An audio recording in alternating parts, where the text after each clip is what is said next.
দেখেন, আমি কোনো রাজনীতিবিদও না, আর আমার গোষ্ঠীর মধ্যে কেউ রাজনীতি করেও না। তবে এই মুহূর্তে এসে আমার মনে হচ্ছে এই কথাগুলো বলা উচিত। যে বিশেষ করে আপনারা যারা মিডিয়াতে আছেন, তাদের কাছে এই ভিডিওটা তুলে ধরা দরকার। যারা মিডিয়াকে ভালোবাসেন, যারা মিডিয়াকে পছন্দ করেন, তাদের কাছেও এই কথাগুলা বলা দরকার। কারণ আপনাদের একটি ভুলের কারণে না, আপনাদের হয়তোবা ১৩ তারিখ থেকেই হয়তোবা দেখবেন যে হয়তোবা কান্না করতে হতে পারে ৫ বছরের জন্য। ১৩ তারিখ থেকে ২ কলম দিয়ে আজকে আমার এই ভিডিও ডাউনলোড করে রাখেন। ৫ বছরের জন্য কান্না হয়ে দাঁড়াতে পারে। আমি জাস্ট আমার যারা মানে অনুসারী আছেন YouTube এ বা Facebook পেজে, তাদেরকে একটু কথা বলতেছি। আপনাদের একটা ধারণা যে জামাত ইসলামকে ভোট দিলে হয়তোবা কি হবে? কোনো চলচ্চিত্র থাকবে না, মিডিয়াতে কোনো অভিনয় জগৎ বলে কিছু থাকবে না। এগুলা ভুল ভাবতেছেন ভাই। এগুলা ভুল ভাবতেছেন। আবার যারা উচ্ছৃঙ্খল চলাফেরা করে, মনে করেন উচ্ছৃঙ্খল না, ইফ ইউ ডোন্ট মাইন্ড, কিছু মনে করেন না। মানে একটু ফ্যাশনেবল চলাফেরা করে। আ মানে আপনারা ভাবতেছেন যে জামাত ক্ষমতায় আসলে হয়তোবা এই উচ্ছৃঙ্খল চলাফেরা আমরা আর করতে পারব না। আমি বাংলাদেশে ইয়া দেখে বুঝতে পারতেছেন একটু ভিন্ন ধরনের। তো আ ভোটের জন্যই আসছি। তো এটা আপনাদের একবারে সম্পূর্ণ ভুল ধারণা। উচ্ছৃঙ্খল সবকিছুই এখন যদি বলেন জামাত সাপোর্ট করবে? না, সেটাও করবে না। এখন আপনাদের একটু খুলে বলতেছি। জামাতে ইসলাম ক্ষমতায় আসলে আপনাকে হয়তোবা কি বলবে জানেন? দ্বীনের পথে আসার জন্য একবার বুঝাবে। ঠিক আছে? জাস্ট একবার বুঝাবে। আপনার বাসায় গিয়ে হয়তোবা বুঝাতে পারে, বা আপনার যদি দোকানপাট থাকে ওইখানে যায়া একবার একটু কথার মানে যদি কথার প্রসঙ্গে উঠে তাও। ঠিক আছে? যে ভাই নামাজ পড়েন, দ্বীনের পথে আইসেন। কিন্তু জামাতে ইসলাম আপনাকে পেশার দিক করবে না যে আপনাকে মানে মানে আপনি নামাজ পড়তেই হবে, আপনি টাকলুর উপরে কাপড় পরতেই হবে, আপনার আ মানে চলচ্চিত্র বলে কিছু থাকবে না। ভাই, জামাত ইসলামের আমিরের সাথে আমার কথা হইছে। উনি সরাসরি বলছে আমাকে, ঠিক আছে? সরাসরি বলছে যে মানে আমরা জাস্ট মানুষকে দ্বীনের পথে আসার জন্য বলবো, আমাদের বলা। কারণ এটা আমাদের আল্লাহ পাক বলছে, বলে দেওয়ার জন্য। তো সে যদি দ্বীনের পথে না আসে, সে যদি খারাপ কাজ করে, সেই হিসাব আল্লাহর কাছে সে দিবে। আমরা তো বিচার করার কেউ না। আল্লাহর কাছে সে দিবে। এখন আপনি যদি ভালো কাজ করেন, সেটা হিসাব আপনি আল্লাহর কাছে দিবেন। কিন্তু জামাতে ইসলামের কাছে আপনার হিসাব দিতে হবে না। কথা বুঝতে পারছেন? আর যারা একটু ফ্যাশনেবল ভাবে একটু মনে করেন একটু ছোট কাপড় পরেন, তারাও ভয়ে আছেন যে মানে জামাতে ইসলামকে ভোট দিলে এই সমস্যাটা হতে পারে। ভাই, আপনাকেও একবারই বুঝাবে যে এটা করো না, এই পোশাকগুলো পরে না, তা পরলে গুনাহ হবে। এটা একবারের বেশি ২ বার বুঝাবে না। এটা একবারের বেশি সেকেন্ড টাইম আপনাকে ডিস্টার্বও করবে না, চাপও দিবে না। ওইটা আপনি যদি খারাপ পোশাক পরেন, সেটা আপনাকে আল্লাহর মানে আল্লাহ বিচার করবে। তো আমি মনে করি আ আপনার একটা ডিসিশন, আজকেই তো কয়েক ঘন্টা বাকি ভোটের, তাই না? আপনার একটা ভোটের হয়তোবা ডিসিশনে মানে সারা জীবনের কান্না হয়ে দাঁড়াতে পারে। শুধু এতটুকুই বললাম। এটা বিশেষভাবে যারা আ মিডিয়া পারসন আছেন, তো আমি দেখেন মিডিয়া পারসন অনেকের সাথেই আমার মানে ইয়া আছে, মানে ভালো খাতির আছে। বিশেষ করে আপনারা যারা অপু বিশ্বাসের ভক্ত, অপু বিশ্বাসের সাথে আমার ভালো রিলেশন। তো আমিও তো তাকে পার্সোনালি বলতে পারতাম যে, "এই তুমি আ ইয়াকে ভোট দিও, এই জামাতকে ভোট দিও। ঠিক আছে? বিএনপিকে দিও না।" না, কেন আমি তাকে পার্সোনালি প্রেশার কি করব? ওর ভোট ও দিবে, ওর জ্ঞান আছে, মস্তিষ্ক আছে, ওর ইয়া আছে। ও যাকে ভোট দিবে, ওর সুস্থ মস্তিষ্কে মনে হবে যে যে কাকে ভোট দেওয়া উচিত। শুধু আপনাদেরকে গ্যা মানে পিছনের যে ২ মাস, যে ২ মাস সে কি করছে? মানে পুরা ২ বছরে যা করছে একটা দল, পুরা ২ বছরে যা করছে, সেই দলের নাম আমি উল্লেখ করব না। একটা নথি তুইলা ধরছি, এই ভিডিওর লাস্টে এক কোনায় হয়তোবা আসবে ভিডিওটা। ওই ভিডিওটা একটু দেইখেন দয়া কইরা। একটু ধৈর্য ধইরা দেইখেন। শুধু গত ২ মাসে কি, কি করছে? গত ২ মাসে মানে তারেক রহমান সাহেব মানে দেশে আসার পর কি, কি করছে? আ মানে তারেক রহমান সাহেবের প্রার্থীরা। আমি কিন্তু দলের নাম বলি নাই, মার্কার নামও বলি নাই।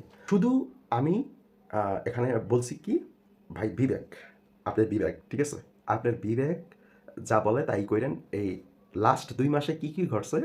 একটা নথি তুইলা ধরা হইছে, আ যেখানে এই ভিডিওর লাস্টে হয়তোবা আপনারা এক সাইডে দেখতে পাবেন, অথবা ডেসক্রিপশনে চেক করলে একটা লেখা আছে ১ম এ। সেই লেখাটা পড়বেন ডেসক্রিপশনের মধ্যে। লেখাটা পড়ে তারপরেই লিঙ্কটা দেওয়া আছে ডেসক্রিপশনের মধ্যে। সো আই থিংক আমি এটাই ক্লিয়ার করতে চাচ্ছি, জামাতকে ভোট দিলে চলচ্চিত্র বন্ধ হয়ে যাবে, চলচ্চিত্র থাকবে না, এরকম কিছুই হবে না। সবকিছুই থাকবে। তবে আপনাকে একবার বুঝাবে জাস্ট। একবার বুঝাবে। বুঝানোর পরও যদি আপনি বেলাইনে চলেন, যেমন আমি বেলাইনে চলবো। মনে করেন আমি তো চলচ্চিত্রের লোক, এটা তো জানেন। তা আমার হিসাব ভাই আমি দিমু আখেরাতে। এটা জামাতের আমির সরাসরি আমাকে বলছে। উনারা কাউকে বিচার করতে আসবে না। এবার হিন্দু ভাইদের জন্য আমার কিছু কথা থাকবে। সেটা হচ্ছে, হিন্দু ভাই এবং বোনেরা, আপনারা হয়তোবা বিশেষ করে আপনারা তো আমলিককে ভালোবাসেন, তাই না? বাসেন না? আহ সেই দিক থেকে এখন যেহেতু সরাসরি মানে ওই দলটা মানে সরাসরি আমলিকার পক্ষ টানতেছে, আমলিকার ভোট নেওয়ার জন্য। এমনকি আমার নিজস্ব এলাকাও এরকম হয়েছে। আপনারা এই ভুলের মাসুল ৫ বছর ধরে দিবেন। ৫ বছর যদি ওই দলটা ক্ষমতায় আসে। কিন্তু ওই দলটা ক্ষমতায় আসবে না, সেটা এই ভোটের আগেই আমি একটা ডিক্লার দিয়ে যাই, একটা প্রমাণ দিয়ে যাই। গত ৩ দিন আগের একটা ভিডিও শুধু দেখাবো ভারতীয় ইউটিউব চ্যানেলের। তো দেখেন একটু। ডক্টর শফিকুর রহমান তার দল বাংলাদেশে জাতীয় সংসদ নির্বাচনে ক্ষমতায় আসছে, ভারতের গোয়েন্দা রিপোর্ট এমনটাই বলছে। আচ্ছা, তো আপনারা দেখলেন ভিডিওটা। তো ভিডিওটা দেখে বুঝে গেছেন যে ভারত থেকে খবরটা আইসা গেছে। এবার কে ক্ষমতায় আসতেছে।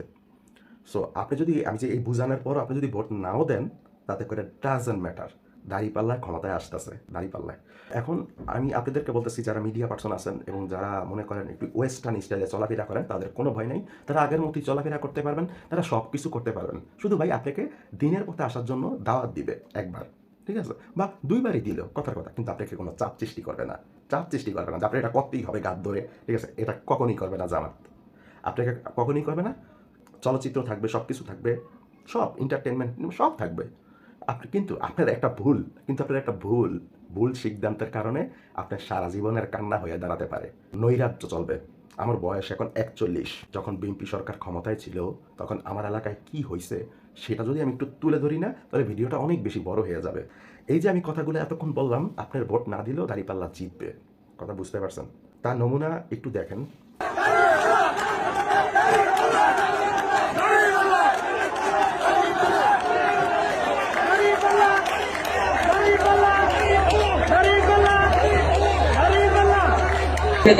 অবশ্যই দাঁড়িপাল্লা। ইয়েস, কসবা। কসবা? হ্যাঁ। এবারে পরিবেশ কেমন মনে হয় আপনার, নির্বাচনের পরিবেশ? অনেক ভালো।